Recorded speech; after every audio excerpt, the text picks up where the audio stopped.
Today being my 34th birthday, I decided to spend the afternoon at Dr. Records in Bangor, looking through their vinyl bins to see what they had. And I actually came across 8 things that I like today. This is just going to be a general vinyl update because the selection is pretty eclectic, but they're all things that I like. Now, the first thing I found is a copy of the Supremes, I Hear a Symphony. Now, this is just a standard Motown record in a generic white sleeve. I think it's either a first or a second pressing because, it has that kind of worn edge, and you can see previews for other Motown albums, and there's no label on it that indicates it's anything but an early pressing. And that thing that says the Detroit sound on top indicates it might be a second or first pressing anyway. Ladies first, of course. The next album is the Go-Go's, one of my favorite female pop bands of the 80s, Talk Show from 1984. This album is something that I've been looking for in any format for a while. And of course, much to my happiness, it has the original inserts, lyric sheet. It even has a nice little custom label there.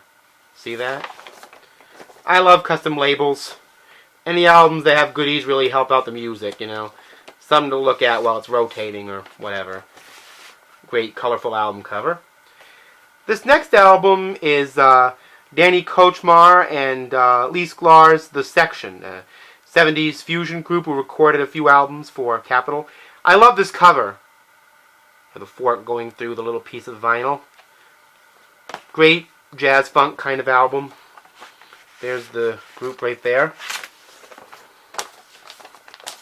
with a black and white picture of them. Just a regular Capitol label. Windjammer. This group actually came to my attention through a way of a friend of mine from the Ukraine named Andrew Osterhoff. I believe that's how it's pronounced. Little shout out to you, Andrew. Even has the original suggested price sticker on it. Just a generic MCA label from 1984 is when this album came out. Peter Frampton, 1982, The Art of Control. This album came out during one of his lowest points of popularity. His producer at the time apparently told him not to sound like Peter Frampton. But apparently it's an underrated album, one of his few that didn't actually come out on CD.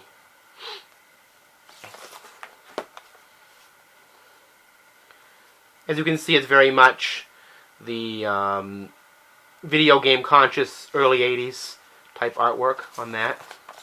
Let me see if there's a custom label on this album. There isn't, just your standard A&M type label. Gary Wright. Now, I don't know what WRI means, but this album is called Touch and Gone. This is from 1977. It has a nice open gatefold cover, if you can see that. A couple of his earlier albums in there that I have. The back of the album. No big deal as far as the label is concerned either. Another Peter Frampton, Where I Should Be, from 1979. This represented sort of the end of Peter Frampton's peak as a commercial entity.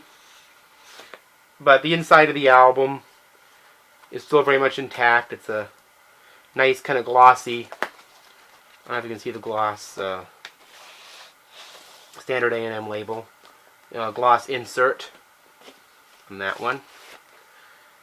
Another Gary Wright album, The Right Place, from 1981. Just in a generic plastic sleeve. Anyway, that's what I got for vinyl today.